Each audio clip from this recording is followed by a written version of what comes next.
This is ABC 27's News at Noon. Work together to try to help each of these families. This is a county that does that. The sheriff was talking about that. Franklin County is a county that shows up and takes care of its citizens, but the state, we're going to do the same thing also. Glad you're with us this midday. I'm Malcolm Hornsby. We begin with that wildfire forcing several people to evacuate from their homes in Franklin County. Florida Governor Rick Scott addressed the media earlier this morning, assuring that state resources will be available. Crews have been working overnight on that fire that started here along North Bayshore Drive. Our Jada Williams has been in Franklin County covering this story all morning long. She joins us now live. Jada, we're hearing between 600 and 700 acres burned here. That's right, hundreds and hundreds of acres burned. Just to reiterate some of that information, shelters are now open for anyone affected by this wildfire. Those include the Holiness Pentecostal Church and the East Point Firehouse. As Jada said, the East Point Firehouse is also accepting donations and volunteers. A GoFundMe page has also been set up. At last check, it raised about $3,000. You can find the link to all of this on our website, WTXL.tv. New for you now at noon, the search has ended for this man, 22-year-old Randarius Williams. He was wanted in connection to a shooting last night.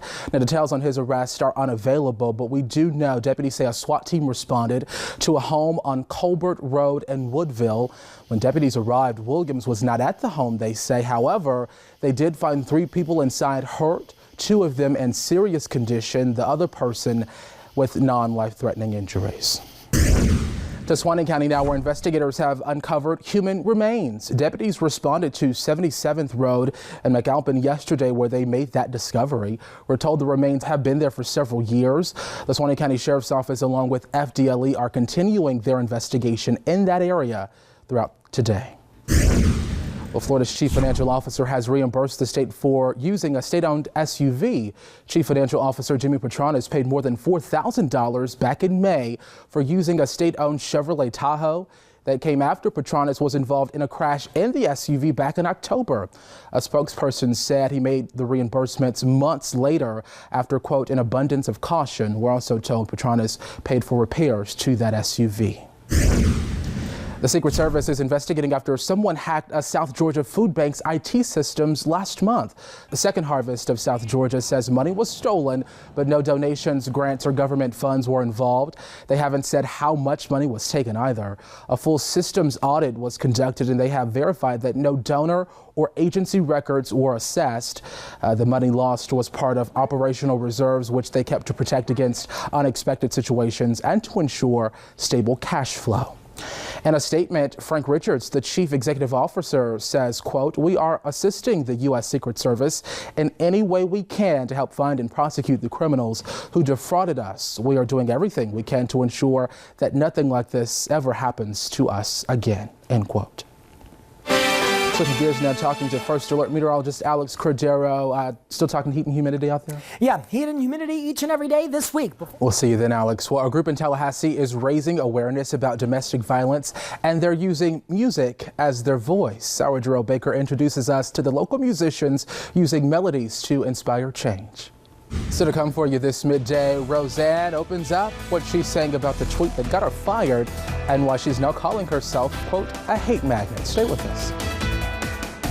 Now to the demand for answers after that deadly police shooting of an unarmed teenager in Pennsylvania. Antoine Rose's parents are speaking exclusively to ABC News about their son's death and what they want from the officer. As today they lay their son to rest, ABC's Maggie Ruley has the latest. Hundreds. Maggie Ruley, ABC News, New York. 32 immigrant parents separated from their children after crossing the U.S.-Mexico border are now in the care of a charitable organization in Texas. The released parents arrived at a shelter in El Paso yesterday. The shelter's director says the parents were brought by bus after federal authorities withdrew criminal charges. Parents still don't know where their kids are or when they might see them again, despite government assurances that family reunification would be well organized. The Trump administration should provide evidence for each and every child who has been reunited. The Department of Homeland Security is now saying more than 500 children are back with their parents, but still over 2,000 children remain separated. And President Donald Trump is suggesting immigrants don't deserve due process. Over the weekend, President Trump said undocumented immigrants should be immediately deported and denied due process. In a tweet, he says, quote, "We cannot allow all of these people to invade our country. When somebody comes in, we must immediately, with no judges or court cases, bring them back from where they came," end quote.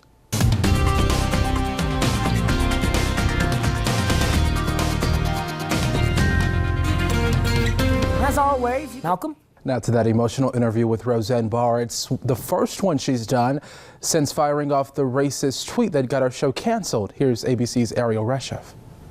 I've made myself a hate magnet. A final check of your forecast after the break. Here's a look at the 7-day forecast. Malcolm, you see that script? Summer weather continues for the final week of June. This means heat, humidity, and rain. Rain, that's right. Rain chances. I was just going to delete those other two. I can take the rain, but not the heat and humidity. That's right. The heat and the moisture will help force the rain, likely in the afternoon. Sometimes they could linger into the evening or overnight hours, but most of the rain will be in the afternoon. Thank you so much for hanging out with us this midday. We'll see you right back here tomorrow.